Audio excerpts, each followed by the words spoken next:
गुरु मेरी पूजा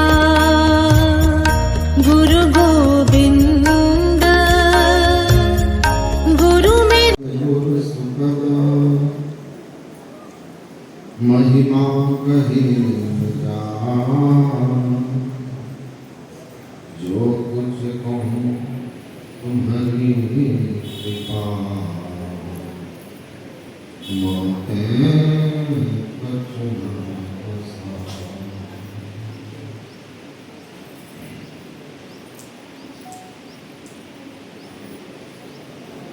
परमाराध्य सद्गुरु महाराज के इस पावन वैराग्य दिवस के अवसर पर मैं उनके श्री चरणों में कोटि कोटि नमन वंदन करता हूँ। स्वनिवास में विराजमान गुरु श्री स्वामी श्री भगीरथ जी महाराज के श्री चरणों में नमन। मंचासीन वंदनीय गुरुजन तथा साथ समाज के श्री चरणों में नमन। परम आदरणीय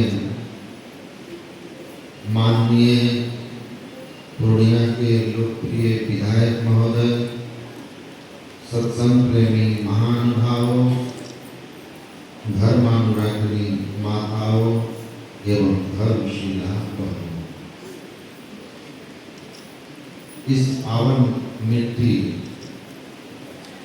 को मैं नमन करते हुए जहाँ से गुरु महाराज ने अपने उस जीवन की यात्रा शुरू की जिस यात्रा का अंत ऐसा हुआ कि संसार में एक जीव अपने आप को बाबा देवी साहब जैसे संत सदगुरु के शरण में जाकर शिव बना दिया और अहम ब्रह्मास्मि की वेदांतिक अनुभूति को उन्होंने अपने जीवन में चरितार्थ करते हुए घोषणा की, हम प्रभु प्रभु हम एक ही होई, द्वंद्व द्वैत रहे नहीं कोई, मैं ही ऐसी आरती कीजिए, भव महाजन्म बहुरी नहीं कीजिए। वह यात्रा, वह बीज जो विशाल वृक्ष बना, ऐसा वृक्ष जिसकी छाया में करोड़ों करोड़ अशांत अक्रांत जीव आकर शांति प्राप्त कर रहे हैं। यह मिट्टी नमनीय है। मैं तो पहली बार आया जब जीना स्कूल के अंदर आ रहा था तो मुझे बहुत रोमांच हो रहा और मेरे मन में हो रहा था कि कितना अच्छा होता कि इस विद्यालय का नाम ही महर्षि मेघी जीना स्कूल पूर्णिया रख दिया जाता है।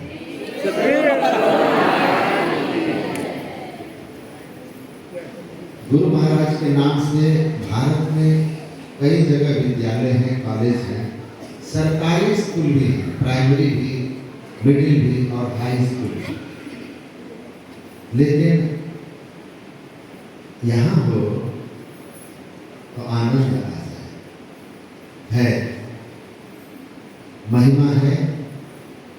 तुलसीदास जी महाराज ने हजारों चौपाइयाँ लिखी, लेकिन मैं समझता हूँ सार्थक अर्थ में, निरर्थक अर्थ में तो राजनीति के लोग कोई कोई चौपाई बढ़ा देते हैं जिससे समाज में फूट फाट बढ़ने लगे।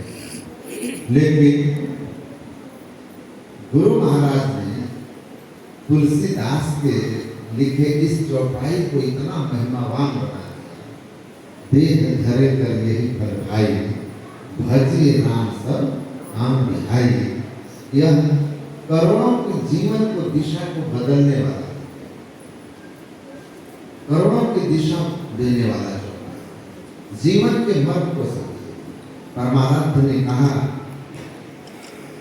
जब उनसे पूछा आर जिले में किसी ने कि आप इस उम्र में वैराग्य क्यों धारण करें, वैराग्य का अर्थ क्या होता है? वैराग्य का अर्थ होता है, जगत गुरु शंकराचार्य कहते हैं, ये स्वर्ग भोग भोगेषु इच्छा राहित्यम इति वैराग्यम।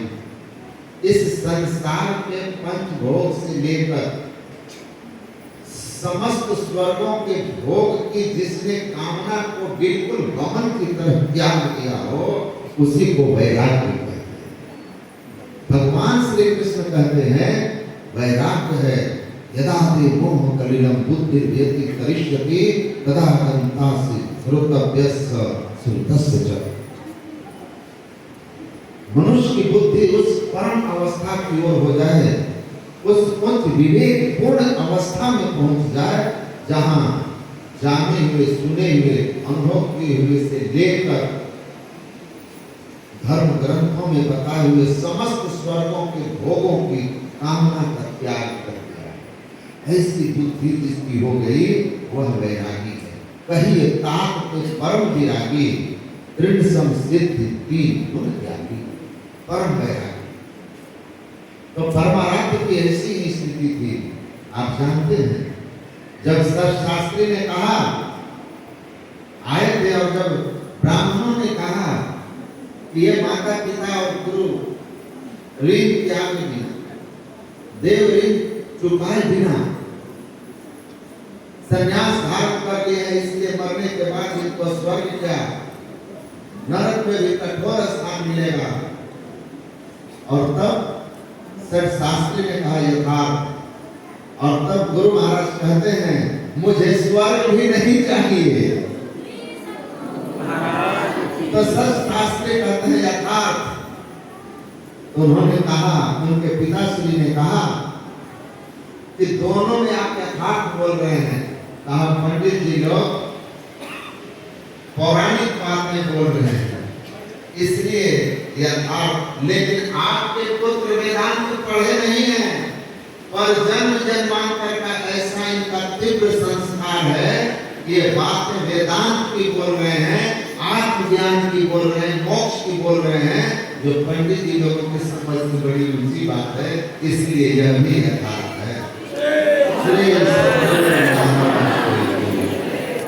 सदगुरु महाराज कुछ बात का आगमन है।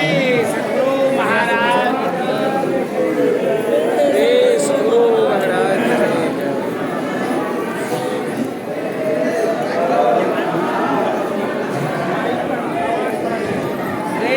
सदगुरु महाराज की जय।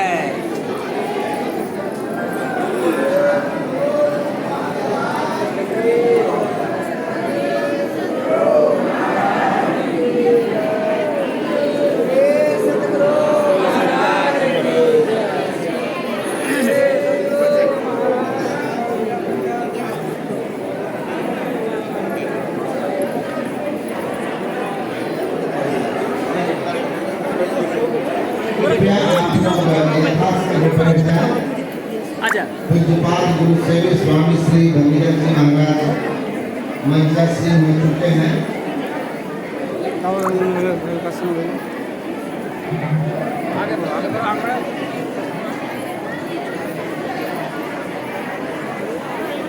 श्री सदगुरु महाराज की जय।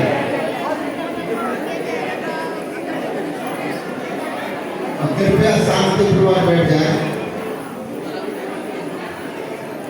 मैं अपनी बात समाप्त करूंगा, फिर आप लोग इस पावन अवसर पर उनके प्रवचन सुन सकेंगे। मैं कह रहा था कि गुरु महाराज का ऐसा वैराग्य था कि स्वर्ग भी नहीं चाहिए, स्वर्ग और स्वर्ग अंत दुखदायी उनके जन्म जन्मांतर के संस्कार से प्राप्त था। और गुरु महाराज ने जो दिया दुनिया को, मैं एक महात्मा है महामंडलेश्वर श्री स्वामी हरिचेतनानंद जी महाराज हरिद्वार में एक कार्यक्रम में हम लोग वहाँ पूज्यपाद आचार्य श्री के साथ गए थे। उन्होंने कहा परमाराध्य सदगुरु महाराज के संबंध में, वो गुजरात से, उन्होंने कहा कि भौतिक संसाधनों में भौतिक विकास की दृष्टि से हमारा गुजरात महाराष्ट्र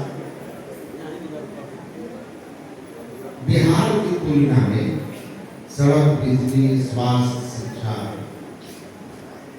में आगे है और बिहार भौतिक संसाधन में, सांसारिक सुख सुविधाओं में हम लोगों से पीछे। लेकिन मुझसे अगर कोई पूछे महर्षि मेरी परमहंस जी महाराज की क्या महिमा है, तो मैं बिहार गया, देखा हूँ।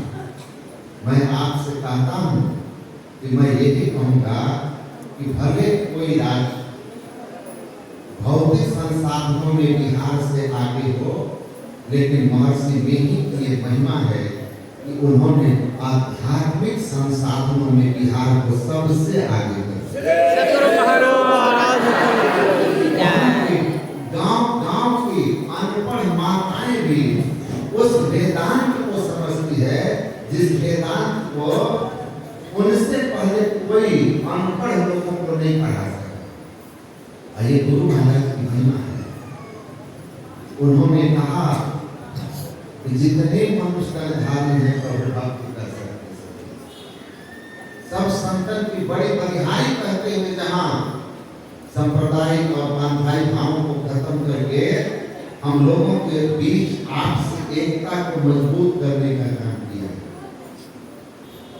और कहा साथ तथा यह कहकर कि मेरे पास जब ऐसे लोग आते हैं जिनको कोई पूछने वाला नहीं,